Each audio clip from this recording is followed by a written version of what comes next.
causing a stink. Our state watchdog's turning a blind eye to violations by a controversial company near the heart of Midtown. The Detroit incinerator is known to emit horrible smells and pollutants that neighbors say make them feel sick and put their health at risk. Tonight, 7 investigator Ross Jones asked state watchdogs why they're giving leeway to a company that residents want shut down. As long as Janice Dillon's lived on Kirby Street, she can't escape the sour, rotten smell that comes from down the road.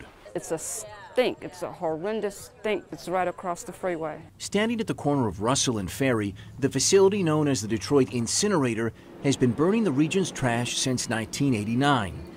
And in the shadow of the incinerator stack are school children, families, an entire community that says their health is taking a back seat to private business. The smells can be really strong. It tends to be on Sundays or other weekends. Melissa Cooper Sargent is director at the Ecology Center, an environmental group in Ann Arbor and a nearby resident. We met up with her at a neighborhood meeting where residents said their biggest concern isn't just the smell. It's the chemicals that are coming out, things like particulate matter, which are little tiny bits of debris, could be even metals that are so tiny that they can get into your bloodstream, get into your lungs. So we know that there's a link with that and heart disease and asthma. In Detroit, asthma sends people to the hospital at a rate more than 3 times the state average.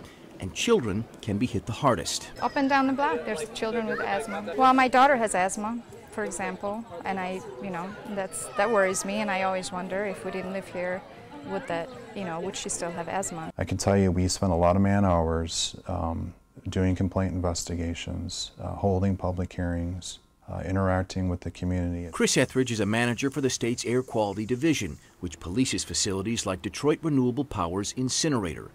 A report released this year by the environmental group Breathe Free Detroit revealed that between 2013 and 2017, the incinerator exceeded emission limits nearly 800 times.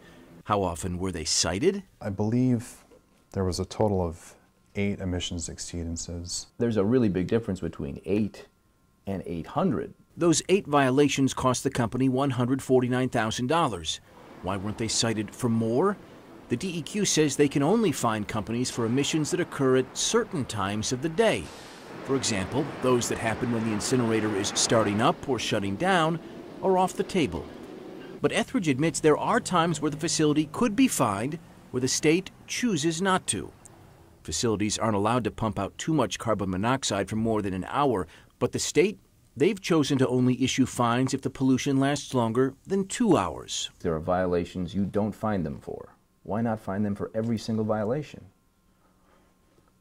Well, I guess, that again comes back to the guidance and procedures that we follow and that we use. But you enforce the procedures. They're your procedures. Right.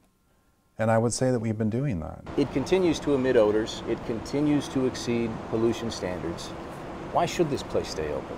Because it's an economic asset to the city of Detroit. Detroit Renewable Power COO Michael Marr says residents should view the facility as a benefit, employing 130 men and women and producing enough energy through steam to power 60,000 houses. And no doubt there are benefits, but a lot of the residents here say this place is a terrible neighbor.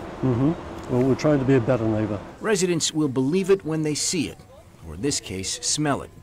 A good start, they say, would be if the incinerator followed all the rules and the state enforced them. Can you please consider the fact that we have asthma all up and down our block? Can you please keep them to stick to their limits of pollution?